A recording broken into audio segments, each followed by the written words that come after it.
Hey guys, and welcome back to another episode on the podcast. Today we got another Let Me Chat episode on the schedule. And so again, this is just a episode where I go and just talk about and rant about what's been going on in the past month of my life and just reflecting on my experiences that's been happening as well. Firstly, we've been investing a lot into the whole podcast setup. So with the audio interface and the tripod, and now we're trying to change up the room now to get a little mini podcast studio set up for me in my room. So getting a new desk and gonna invest in some ring lights and some proper mounts for the microphones and hopefully get something going there. And I'm trying to fully commit now to investing into the podcast because you need a shitload of equipment for it. So I'm slowly trying to build up the repertoire and try and getting it up and running and getting higher quality and just trying to make it a better experience for you guys as well as myself. So this way I can do a lot more videos and a lot more clips as well from my own room. So it's just a lot more convenient, more practical for me, and I'm able to do more stuff with that. Also, my first game back, so this will be coming out on the Wednesday, so it'll be Wednesday for you guys, but recording the day before. And on the Friday last week, I had my first game back in footy for Old Trinity. And it was my first game in 5 weeks. And it was really exciting because it was our first Friday night game for 19s in a long, long time. And I also came back a week early, which is really positive for me and for my recovery. But after the game, I was just I was so down on myself because I didn't play that well, or I didn't think I didn't play that well compared to how I was going when I was in form before I got injured. And I was playing really well at that point. I was so caught up about everything that's already passed from that time, from after the game. And, we lost. I lost multiple one-on-ones. I didn't kick a goal. I didn't play to my high expectations. And I didn't play as well as I wanted to. But then after the game, my really good mate, who I also played footy with in that team, Harry Tam, he played that night as well. And he just sat down with me and asked me "Oh, how you feeling?" Because obviously he knew I was pretty annoyed about my whole situation with tearing the ligaments in my ankle. And he sits down with me, he just says, "Mate, this is probably the most positive thing for you. The fact that you came back a week early, you got a game in now, you know your limits and you know how you can move. So now you need to just use that to your advantage." And kind of just made me stop and actually, I was on my phone the entire time whilst I was talking to him, which was made me feel like a bit of a dickhead. And looking back on it now, it's a pretty shit bloke thing to do to when someone's trying to give you some advice and help you out. You're just sitting on your phone. And maybe go off my phone and actually rethink how I'm going mentally with my whole ankle rehab. And because of that conversation, it kind of made me realize I've lost a fair bit of resilience after I've hurt my ankle. I think because I've been out 4 or 5 weeks, I only trained properly for a week or 2 weeks, doing drills and actually moving around properly and then doing match sim the week before. I obviously wasn't super prepared, but I was able to play.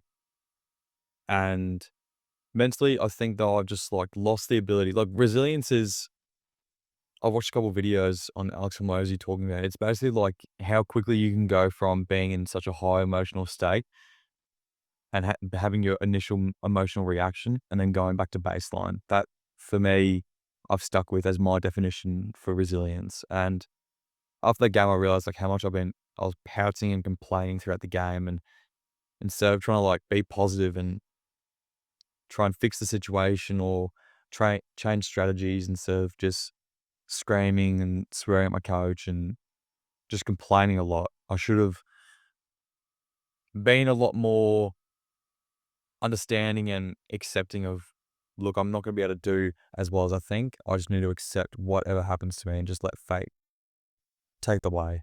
A few nights ago as well, I had my best mate Luke, who I've been mates with from year 8 and onwards. Like, he's been my best mate through high school. He was at my old school before I moved, and it was his brother's birthday party. It was his 23rd, and for his birthday, he got offered a DJ set. So we all went to this one.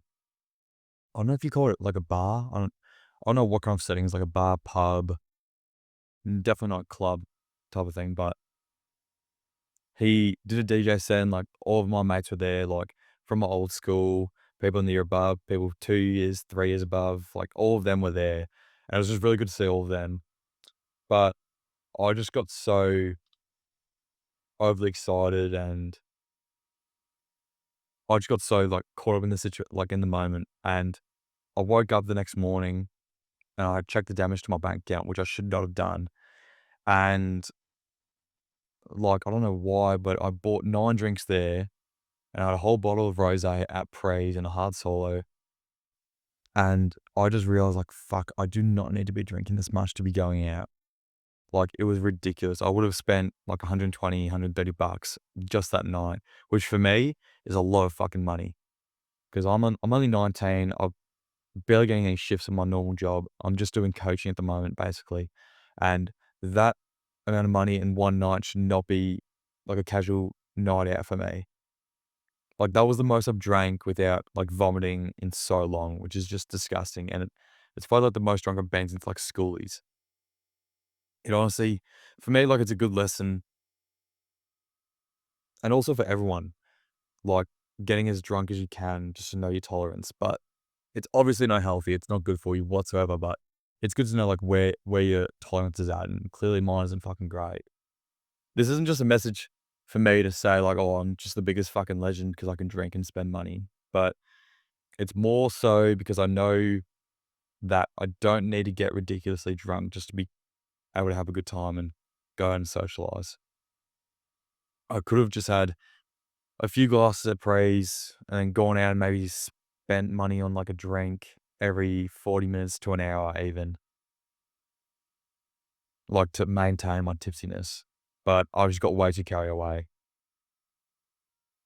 But the whole night was like so much fun. Like, I still remember moments and I did have a lot of fun. It was great. But yeah, I know now, like, I don't need to get absolutely shit faced to have a good time.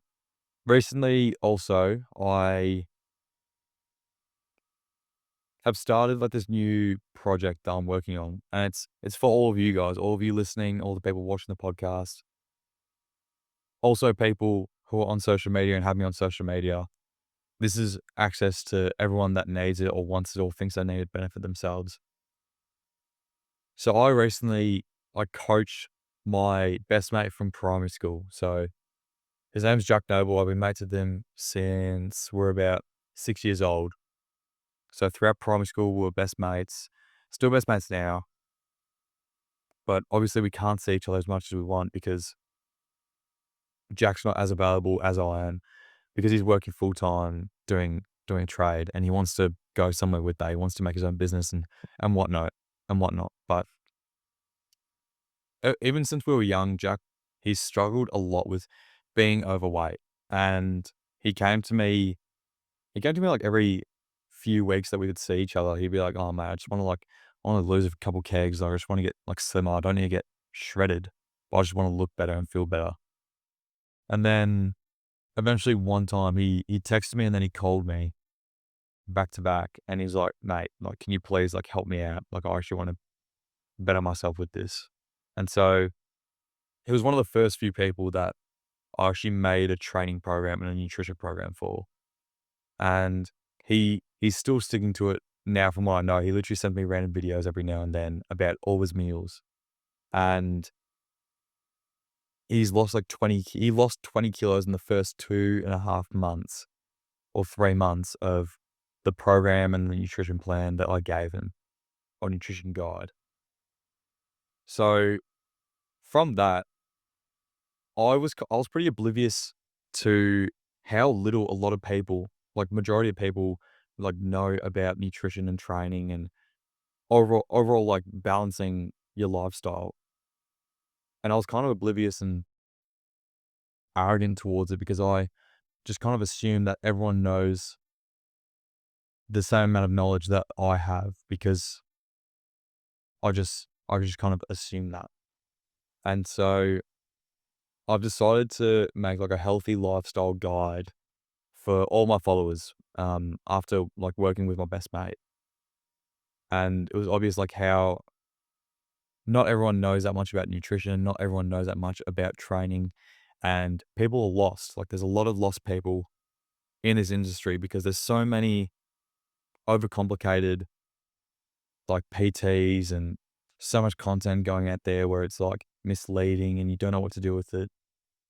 And so I wanted to create like the most baseline, simple, easy to follow guide of just to literally improve your overall health, just that little bit.